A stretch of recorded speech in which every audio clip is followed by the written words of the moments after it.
Good morning, everyone. Welcome back to your work week. I'm back at this whale thing again, so it's gonna work to finish out this animation, or this rough. I took a little break because I was working on a previous let me just move my mic over here. I was working on a just like a short story here. So just to bring up that image, it looks like this. Where are you? Yeah, so this is a piece story I've been working on. Just trying to get it out just to put onto my Behance site. So this is a story about a gorilla wanting to go on a picnic. So that was good, or just taking a little visual break from it, just kind of look at it with fresh eyes later. And now I'm just working to get this guy worked out. I think I lost my reference some here.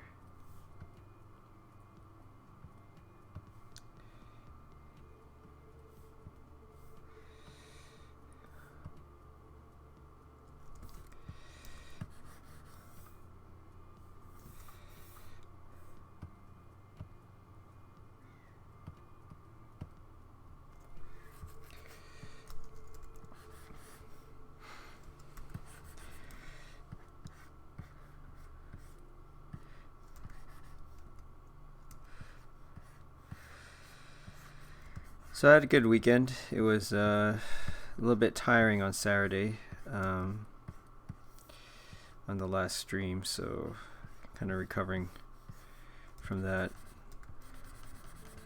Took yesterday off to rest and not really do any art or touch anything. And I might suffer in my numbers a little bit because I do that, but I think it's important to just rest and not really have to think about anything.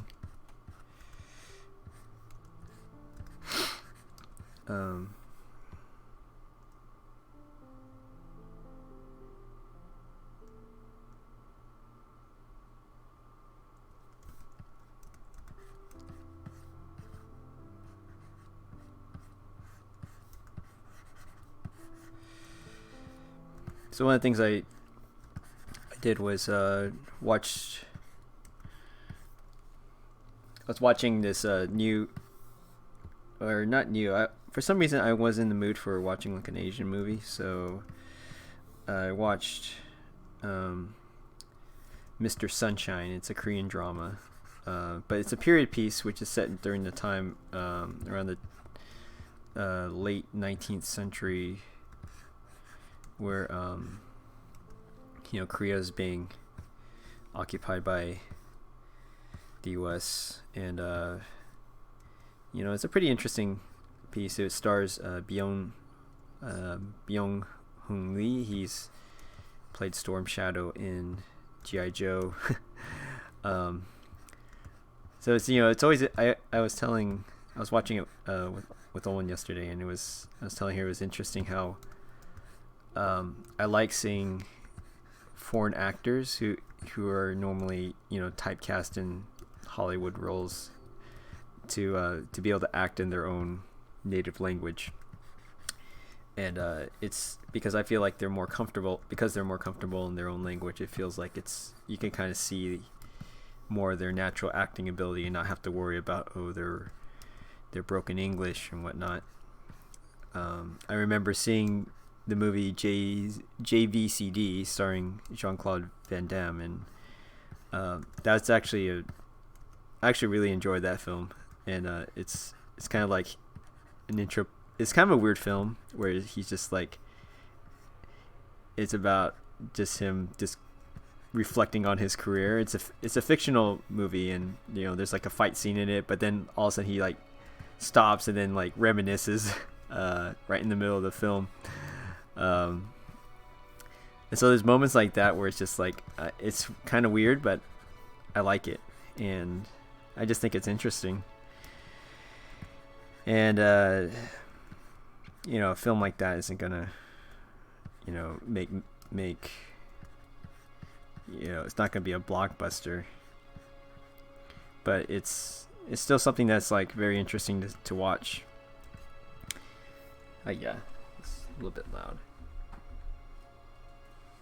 So I thought was, with that said, going back to Mr. Sunshine. So yeah, it's Byung-hun plays a Korean boy who's escapes. He escapes slavery, and he ends up going to America in a way, through a roundabout way, and becomes an American, and becomes a lead, commander in the Marine Corps. So he's going back to visit his hometown where he escaped from, and it's for the most part it's actually pretty. Yeah, I'm enjoying the film, and it's not really a film; it's a TV series. But it's Olin was telling me they had like a giant budget because there's just so many. There's things like explosions, and all these other. You could tell it's an expensive project, and it's funded by Netflix too.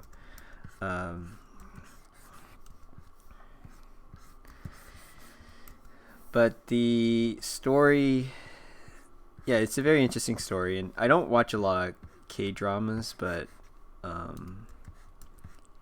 yeah, so I could tell like, there's certain tropes that are kind of being used where it's like, you have like the reaction shots are just they're just so long, and so there's a lot of pause for dramatic effect, which I kind of like. Just not that I would do it in my own work if I ever made films, but it's just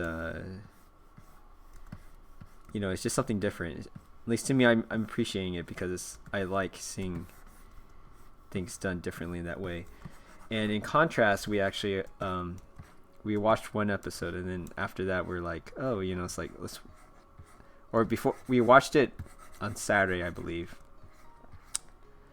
and then on Sunday we're like, let's we're just chilling, and just want to pick something to watch. And so but I was still in like wanting to watch something that wasn't like, because I was on the fence after the first episode about, if there's something I want to continue, because I was a little bit tired. I was like, I don't know if I want to watch. Wasn't sure if I want to continue it, and then so we ended up watching Wu Assassins, and that was the first few minutes. Like as soon as I turned it on, it's like, so it's based in San Francisco. It's kind of more of an Asian American story, and right off the bat, it's like there's a big action scene, a kung fu action scene, and then it started being like, I don't know, like halfway through there's this magical element which just totally throws me out of the story, and I'm like, okay, I think I'm done with this. And it's such an interesting contrast between an Asian film and between like an Asian film and an Asian American film, and it feels like, I don't know if I'm gonna get in trouble for saying this, but I think with like diversity, it's an interesting thing. Like I think people are looking for diversity in a way because that's kind of like business. There's something that gets hot after a while, and then once everybody kind of gets used to it, or the novelty wears off, everybody's moves on to the next big hottest thing, right? It's like, why are there always like trends in fashion or food and so forth, and and certainly there's things where certain brands or properties get updated. You you see things like Ninja Turtles. It looks one way and during the 80s, and now it's like you can't. The sensibilities have changed since then, so that's why they keep making Ninja Turtle movies all the time. And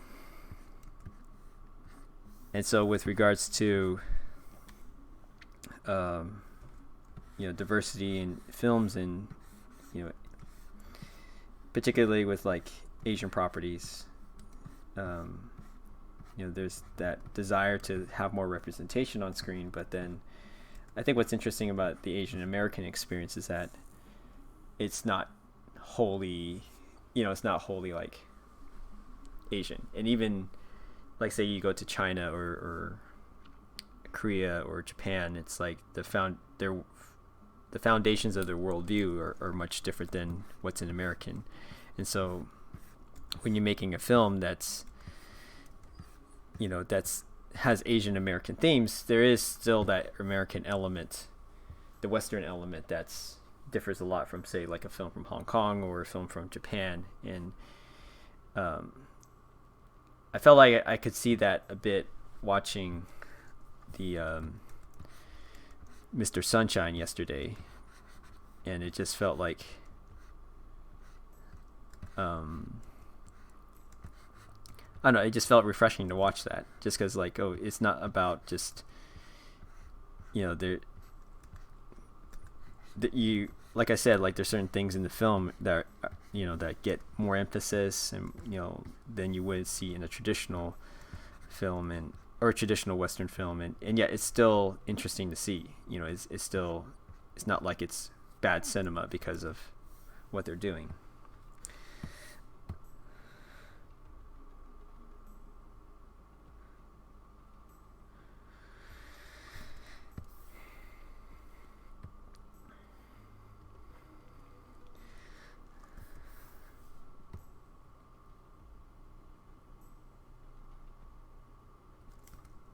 Just lower this a bit.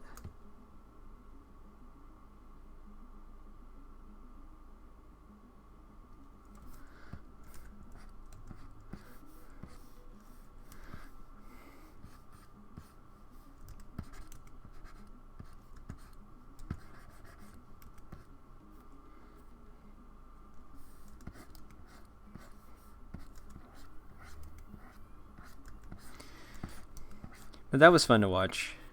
I think the Wu Assassins was kind of interesting for a little bit, where it was like, oh, this is this is San Francisco Chinatown. It's set in San Francisco Chinatown, and it's got the drug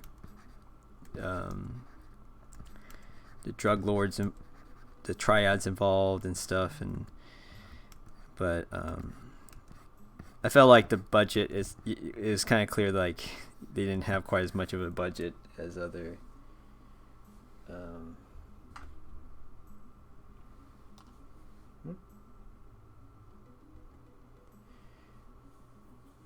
well, someone just sent me an interesting I don't know what's going on here. Someone just sent me a message, and they're like, it's like they just got all these tears showing, so I'm not sure what's going on here. But I hope it's not some spam. Anyways,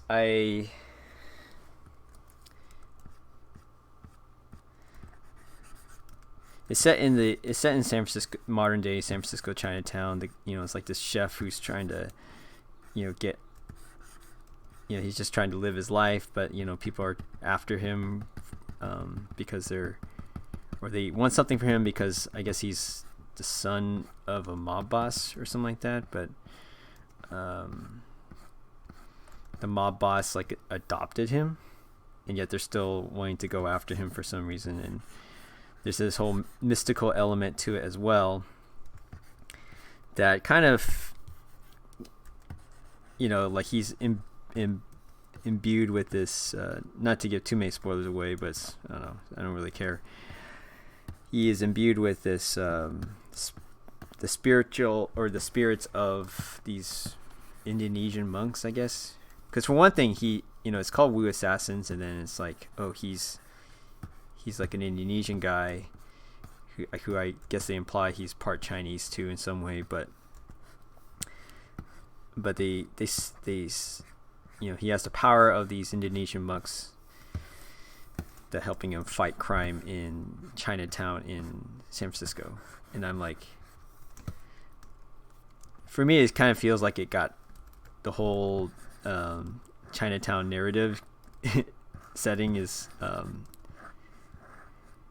I feel like it's. I'm trying to put my finger on it, but I think there's. It feels like it gets a little bit clumsy because on one hand you're kind of like as a speaking as a Chinese guy. There's on one hand it's kind of like for the audiences they're probably not as familiar with like with they're not as familiar with Chinatown in San Francisco, so you're trying to learn about that as a viewer. But then there's also this other mystical aspect of the Indonesians, but they're also trying to make them Chinese too. So I'm like, it just felt like, why try to adapt like this Indonesian into Chinatown when you can maybe write a story that's more tailored to the Indonesian experience. I don't know. Not saying that I don't like having an Indonesian in a Chinese film, but I always feel like it's kind of funny when I hear these talks about diversity or inclusion and stuff. But it's like, well, are you okay? When I ask my Asian friends, like, oh, are you okay with having a Japanese person play a Chinese person? Visually, for the most part, most people can't tell, but then. Culturally, is there, if the actor does their job well, or the writer and the director do their jobs well, they're indistinguishable, right? Like, that's just good storytelling. But, do people, one of the things with the whole Ghost in the Shell is like, well, having a, Caucasian play an Asian, but then it's like, well, what if you get closer? Like, what's the acceptable amount of Asianness a person can have to play a character? And it's kind of funny because, like, oh well, if you have a half Chinese person playing, is it okay to have a half Chinese person playing a Chinese person? Or because I think Kristen Kruk is like half Chinese, half Dutch, or something like that when she played Chun-Li. But then what about a Vietnamese person playing a Chinese person, or a Japanese person for that matter? Or what if there was if you go even further and say, like, are you okay if there was like a Malay actor who could play a Japanese person? And I don't know, in my mind I think sure, if they're a good enough actor, visually sometimes it might, if it's not a good fit, it's obviously it's aesthetics sort of play a role into it, but I just think it's funny that when people call for someone to only like a Japanese actor can be, or Japanese character can be played by a Japanese actor, I think it's a little bit,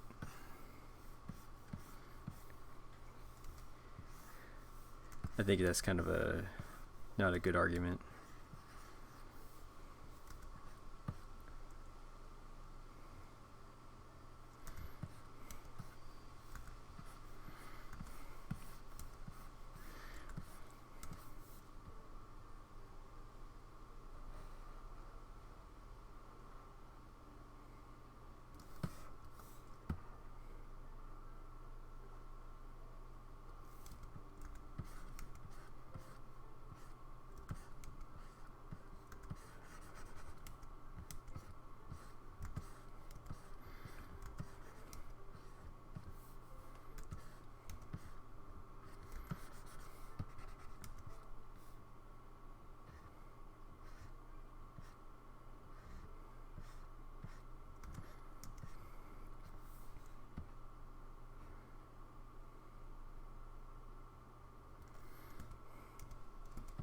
I think this tail needs to...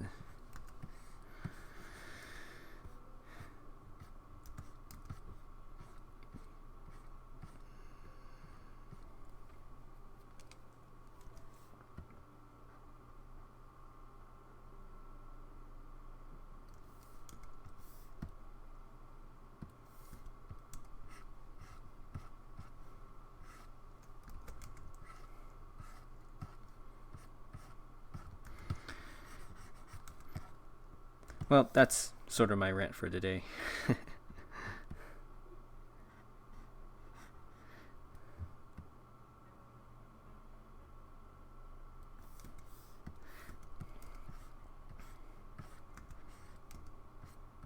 I just want good storytelling in the end. And I even feel like sometimes if it's done well enough, you can actually probably get away with, um, some things that are just too, like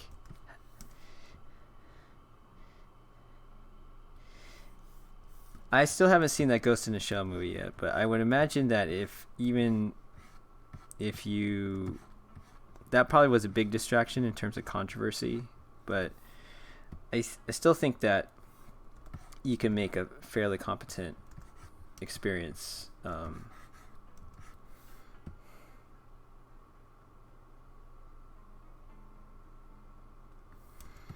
Let's see, I'm just trying to think here. Let me just clear that out. Dorijan official. I hope I didn't butcher that. But hello, are there lots of other Dorjans? Not to.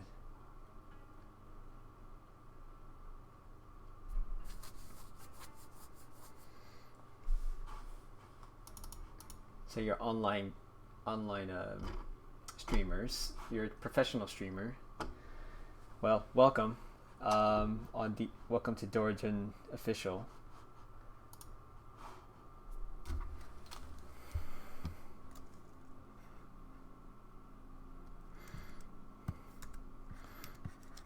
I'm your host, Nolan Lee, and I'm a freelance artist based in the Pacific Northwest here in the Seattle area. I do these daily streams during the weekdays and sometimes Saturdays just to produce content. I'm a content creator, mostly doing animation and illustrations onto interwebs.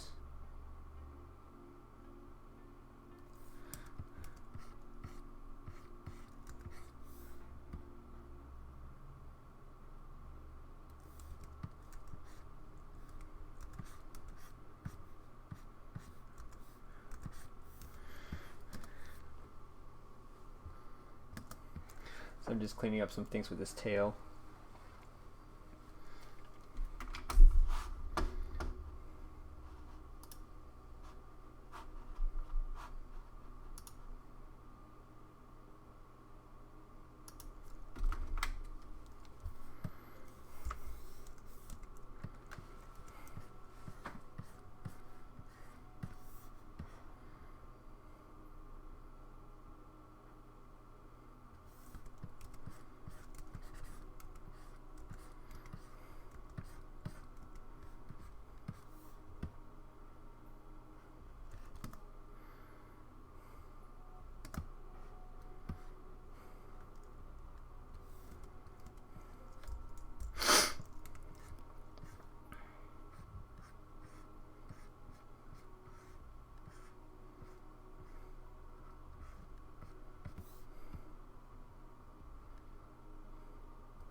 See, what else did I thinking about?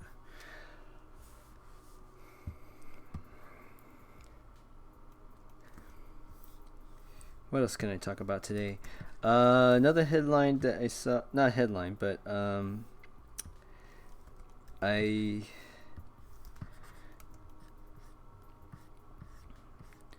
put on this shirt. So this shirt is my alma mater. It's Oregon State University, and I just randomly put the shirt on for no reason. But then I thought that, I used to keep up a lot with college football, but I don't do so as much these days, mostly because I keep forgetting about it, and I think I kind of gotten a little bit disenchanted with college football because, well, while it's exciting, it's exciting to be a fan. It's, I think, let's see, with the amount of hype it's become these days, it's kind of been a little bit, it's felt strange from, just thinking like, well, a lot of these athletes are not getting paid. It's this big mega machine that's,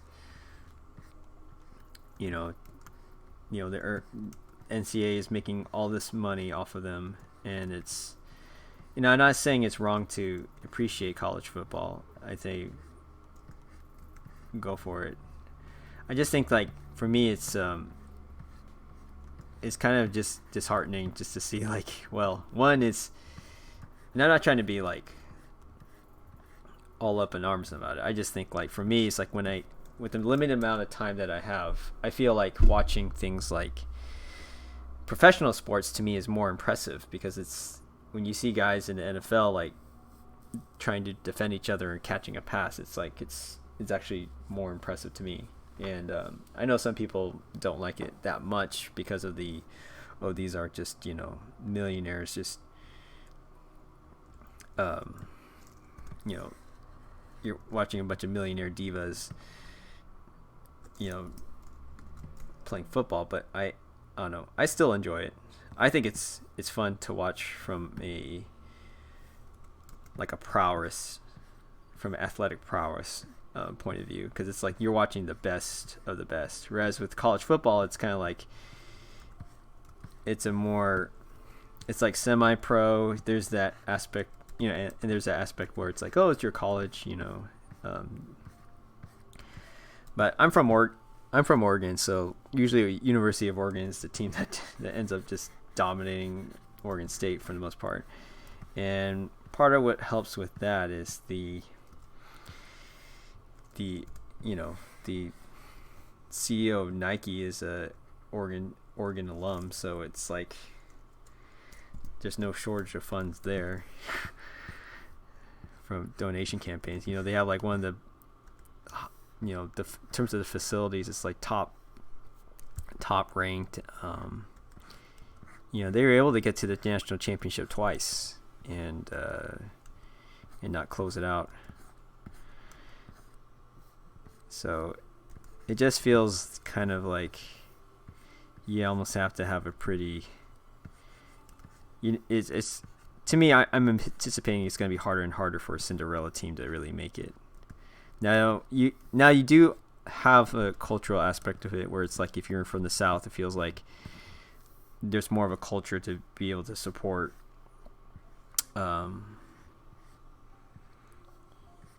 support a team financially in order to bring, to help them get to the championship. But Corvallis is like a town of 50,000. We're based in Oregon. We always have to go up against the Ducks, and they always seem to whip us one way or another. Every now and then we'll get an upset, but for the most part, we get wiped with the floor. So usually the expectations of a good season at Oregon State is like if we beat the Ducks. But anyways, one of the things to make this art related. I like watching football. I wouldn't say basketball is more my main sport, but I still enjoy watching it. But with the they just came out with sometimes one thing I'm interested is sometimes is the uniforms, and it's interesting to see how there is a wave when University of Oregon were championing new and innovative designs in there with in designs that are just really different than what you would normally see with a college football uniform. And I think a lot of schools started seeing that, and they're like, oh, we want pretty shiny uniforms as well. And so now when you go to any college, any university, regardless of the colors, they'll have like a gray version, they'll have a white version, they'll have a black version, they'll have a hot neon, whatever color version of their school uniform. You just, whatever's the most saturated color out of the out of their school colors, and just bump up the saturation, and then you get you get a football uniform, and or a special spirit uniform. And it's like, it's obviously they're doing it for merchandise, and it's like, but when you design to what college kids like, I think it's you kind of set yourself up to look like a carnival. So I never really liked it whenever I see like Oregon State was also falling into this as well, and so they had some kind of garish designs. But to me, it's like, I just think there's that business aspect of it, but then I think there's also like the brand aspect kind of got lost. And so with Oregon State, they had uniforms that were trying to get that blue collar. Let's, we're the more diligent, hardworking university compared to Oregon's, University of Oregon. And so they're trying to get to that, except their mark, the logo of Oregon State, feels like it's not my favorite.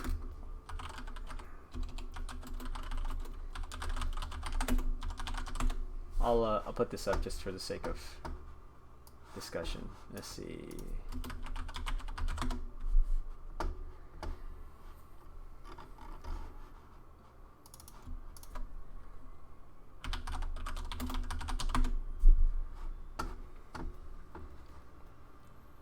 Yeah, it used to be something like this, where first it used to be this, where it's like a Happy Benny the Beaver logo, and then it got switched to something sort of stylized like this. And I actually like this from a cartoon perspective. I think everybody wanted to do, like, with athletics, everybody wants to be big and tough and mean and all that stuff. So you start getting the angry wet muskrat here, and then with the cartooning, with still the curvy letters, and then, which is kind of a blob. And this was around when I was in school. Then they tried to switch to this, to Oregon State, which is what's on my chest right now. And maybe I should do a video about this later. But this one I understand the sentiment of it, and the font treatment wasn't actually too bad. But I think overall it just felt kind of boring, or but it wasn't traditional enough to be a long-lasting mark, and it still felt temporary. And now we're at this one where it's like the Mohawk Beaver. Well, I call it the Mohawk Beaver. I like the type, the font's okay. Because I think it kind of, the school kind of embodies that, but that the beaver itself is kind of still strange to me. I'm not a big fan of it. So they came out with some new uniforms, and I actually like these uniforms a lot. There's a lot of they, instead of white, they have like a cream to it, and they're echoing the orange and black stripe, or in this case the black and white. And I think it's a pretty, I think what Oregon State needs to have is just a solid uniform that's going to be like not too flashy. You don't have like stripes. Here they kind of cut that stripe off at the end right there, which is, I think it's okay. But this used to be the old one, and I was never a fan of this Scoopy thing. Kind of looks a little bit not so rugged. This one is, I think this is one of the Giant Killers version, and I think this one works out pretty well for me. Like, I never was a fan of just the beaver mark, and I think just keeping it with the solid stripe, or a simple stripe, is the best way. And then everybody's doing all this like glove thing, Everybody wants that. You put your gloves together. And these are the old ones. Ugh, not these guys.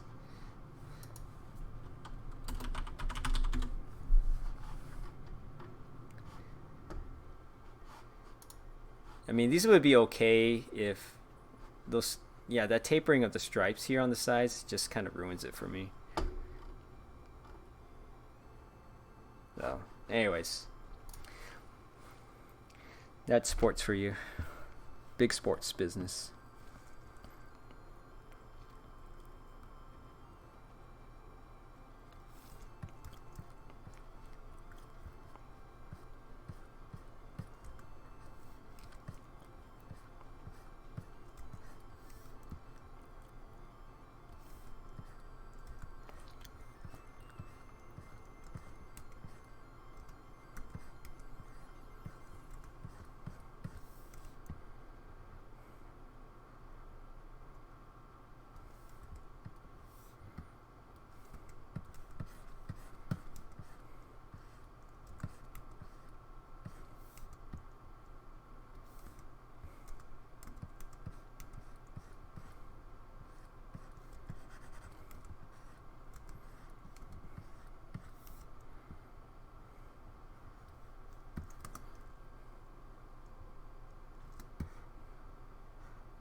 Can you bring that a little bit lower?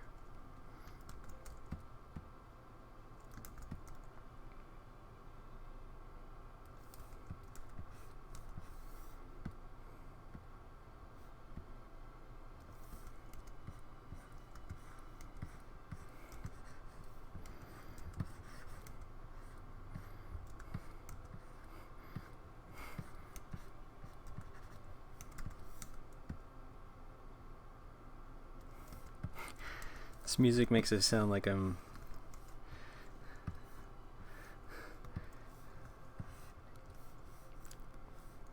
some kind of, I don't know. I feel like me drawing a whale and doing this, listening to this music kind of makes it feel like I'm some kind of high fantasy artist.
Okay.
Hey, thanks Butchery from Twitch.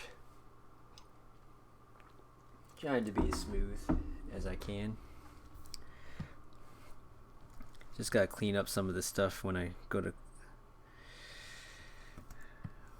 go to clean up here. These last few purple ones, frames down here, are just gonna. This is taking me much longer than I anticipated.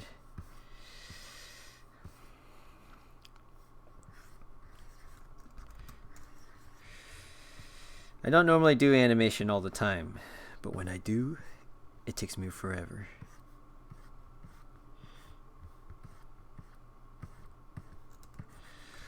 I don't always do animation, but when I do, it's not very good.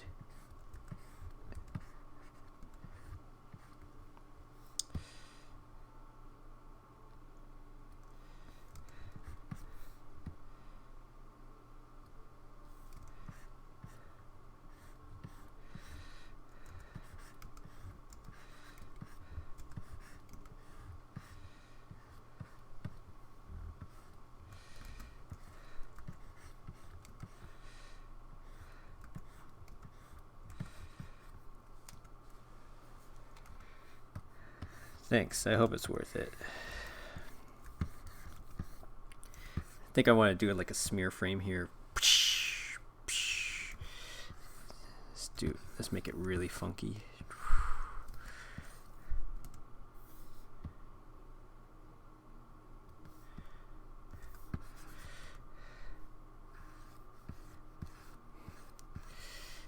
I'm gonna do a smear frame. That'd be pretty awesome. Actually, that'd be fun. Let's try doing that.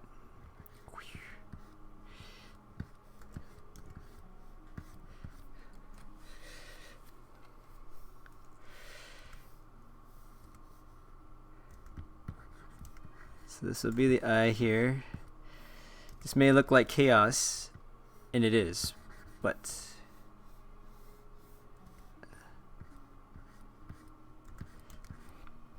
it's fun chaos.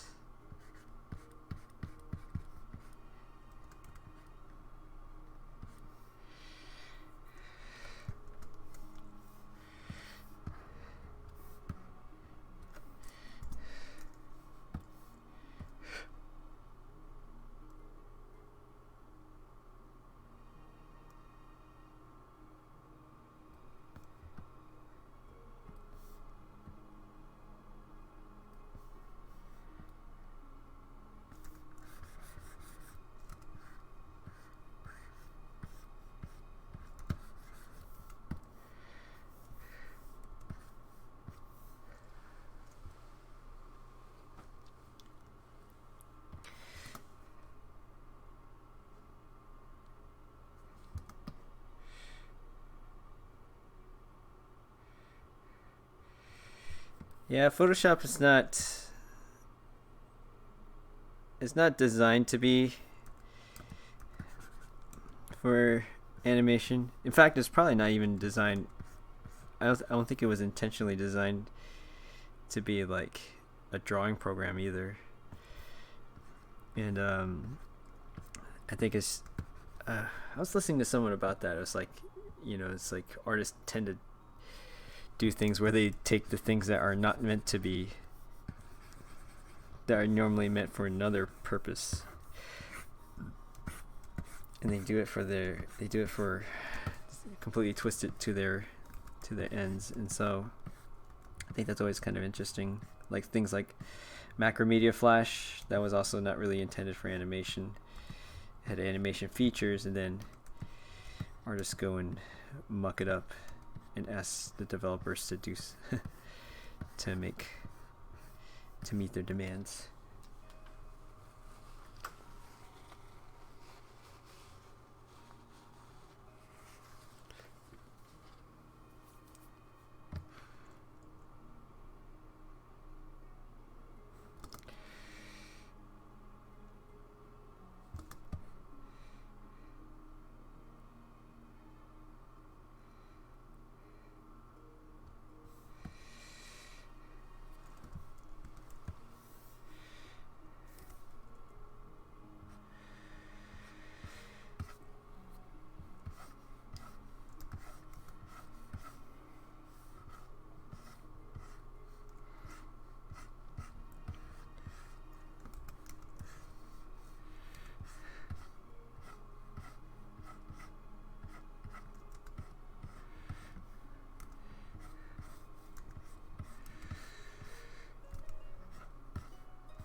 I think I'm getting funky with my proportions here. Clean that up.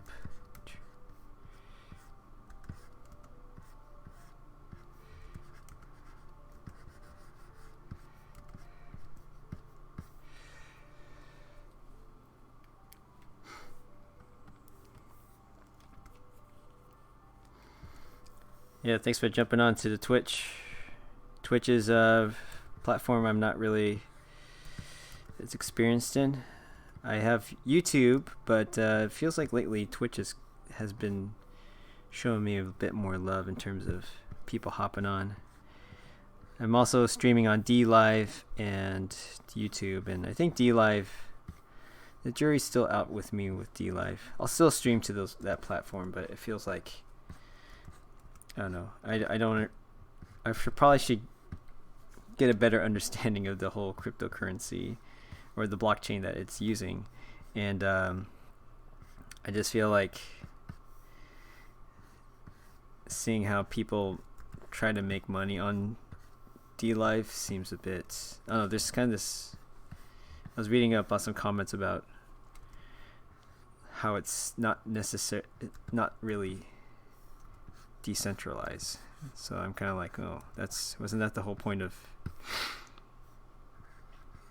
blockchain and cryptocurrency, was that it's not centralized, and yet I think it's still centralized in some ways, which is not. It's kind of odd. And then YouTube, for some reason, like I send out notifications, but then I don't know if I have like 400 followers, but even then I don't think I normally get a couple at a time. Maybe it's just not good programming. I don't know. It's just part of being in the studio. What you see is what you get.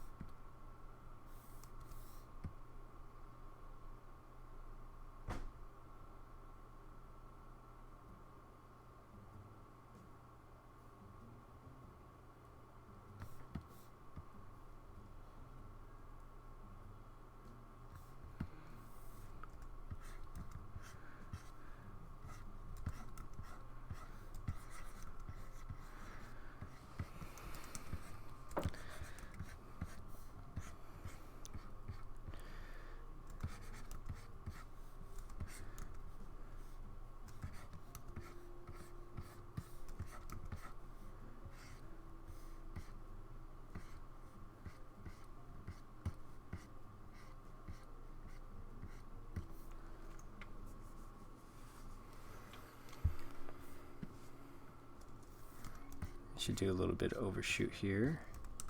The thing I have to be careful about is that I'm getting pretty close to this water edge, so I don't want to have to animate some water.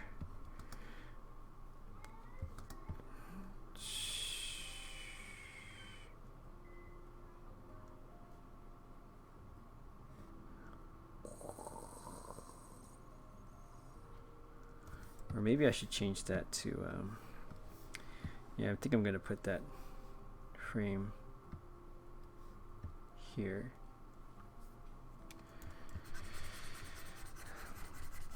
Well, you guys are seeing that I'm still not done with this, but I got some other things I need to attend to, but I wanted to just get the stream in here. But thanks again for tuning in, and for those watching the replay, feel free to just check out more of my work on punchingpandas.com, and I do these streams that are available for replay on YouTube, or I have to enable it on Twitch as well, but so I'm also available on DLive as well, and Twitter and Instagram and all the good stuff. So feel free to like and subscribe and follow, and I'll catch you guys later. Have a great rest of the day. Enjoy your week.